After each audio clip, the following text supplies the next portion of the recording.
It is of critical importance to bring you latest verifiable information and development across the federal ministries, agencies, and parastatals across the Federation. Welcome to Ministry News.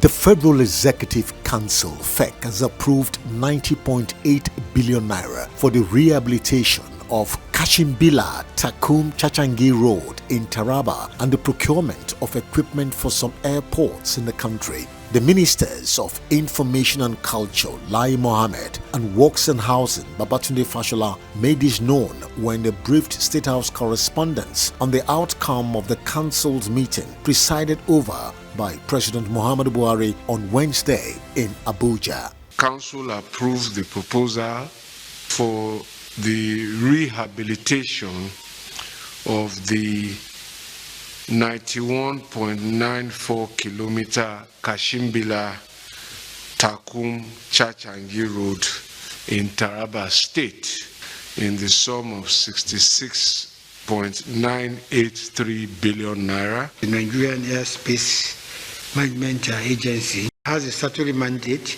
to enhance safety and security of the Nigerian airspace. Hence, the urgent need to upgrade the facilities to enhance their capabilities for better performance in conformity with technological advancement and industry best practices.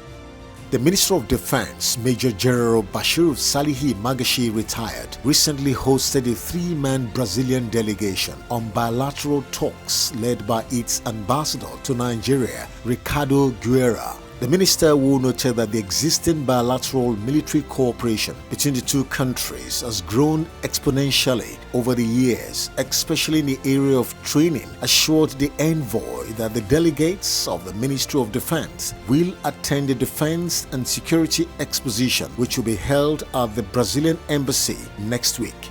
The Brazilian ambassador, who expressed optimism that both countries stand to benefit in the critical exchange of intelligence, training, and modern fighting equipment in troops, was accompanied by his deputy, Mr. Ronaldo Lima, and the defense attaché, Colonel Almir Cosa dos Santos, thanked the minister for the audience. He, however, assured the defense minister of robust engagements at the third edition of the Brazilian Defense Exhibition, slated for the 21st to 22nd of June. The Honorable Minister of Works and Housing, Mr. Babatunde Fashola, has urged Nigerians to secure affordable housing through the National Housing Program. The minister, who made the call while performing the formal handover of keys to beneficiaries of the first phase of the National Housing Program in Imo State, added that the housing units have been offered to the general public in a non-discriminatory manner and will be allocated on the basis of who applied first. Represented by the Federal Controller of Works and Housing, the minister noted that the program had entered the completion phase, urging interested persons to go through the official portal to ensure their applications were not inhibited by any artificial obstacles.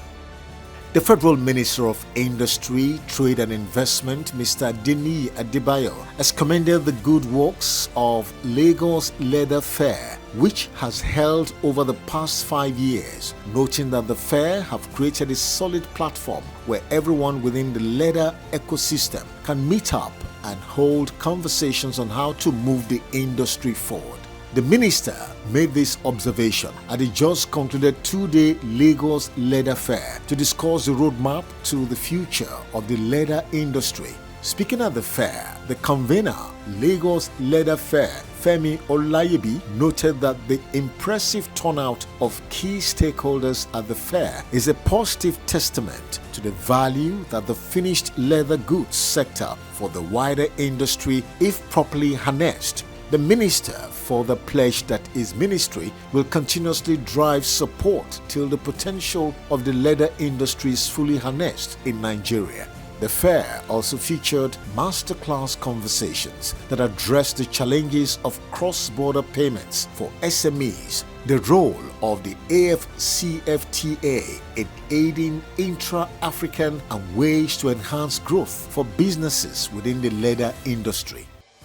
The Minister of Information and Culture, Alhaji Lai Mohammed, has disclosed that the federal government has approved the establishment of e-learning centers for primary schools across the 36 states of the Federation and the FCT. The minister, who stated this while briefing correspondents at the end of the virtual Federal Executive Council meeting, noted that the issues involved in the ongoing strike by ASU and other 3 university-based unions are more complicated than they seem, fielding questions on why the government approved the establishment of e-learning centers but was unable to resolve problems with unions in the public universities. The minister said that the government is worried over long closure of the institutions and it's making frantic efforts to ensure that all the contentious issues are resolved. The minister argued that despite the challenges at the tertiary level, it is of paramount importance to improve and upgrade the education system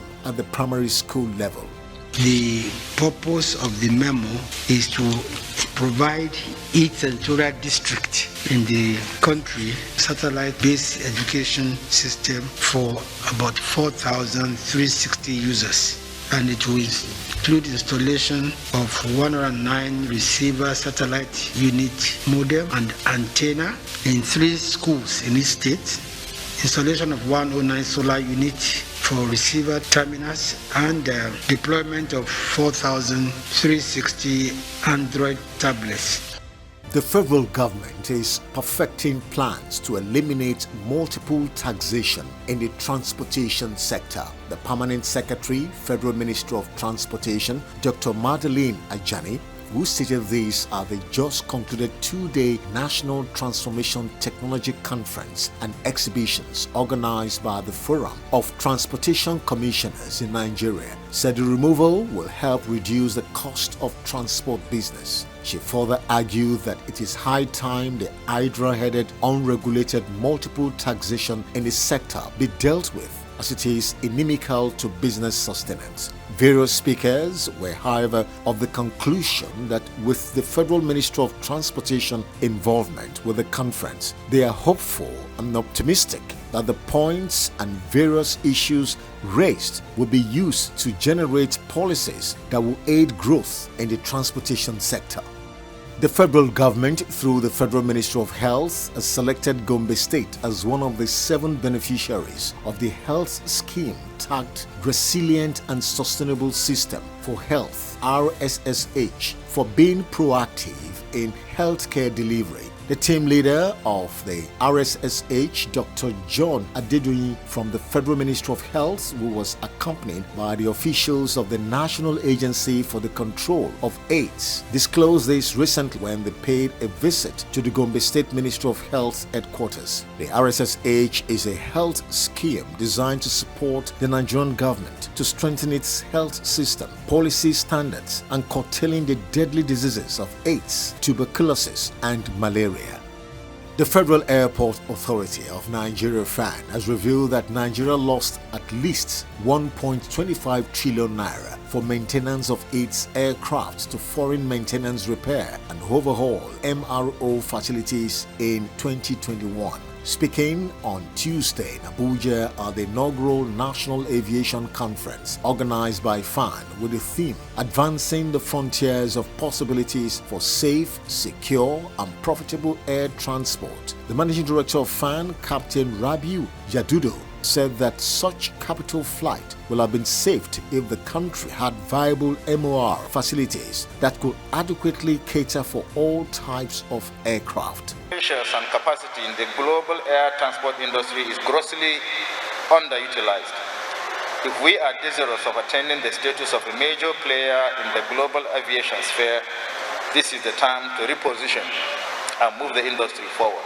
On his part, the Federal Minister of Aviation, Hadi Sirika, in his goodwill message disclosed that the President Muhammadu Buhari-led government would any moment from now sign into law the Civil Aviation Bill passed by the National Assembly, which will bring about rapid growth, opportunities for stakeholders and investors. I assure you that aviation sector is a place where you can put your money and you will not lose. And finally, on ministry news, the 10-year Football Development Master Plan Committee set up by the presidency to redesign football development in Nigeria will on June 29, 2022 submit its report to the Minister of Youth and Sports Development, Chief Sunday Dare, in his office. The committee, led by renowned sports administrator Alhaji Ibrahim Galadima, was inaugurated late last year to map out a 10-year development plan for Nigerian football. Some of the members of the committee include Chief Segun Odegbami, Sunday Olise, Mr. Yemi Idowo, Dr. Bode Durotoye, Honorable Oyo Omodiran, Mr. Musa Amadu, and Sheyi Akinwumi, amongst others.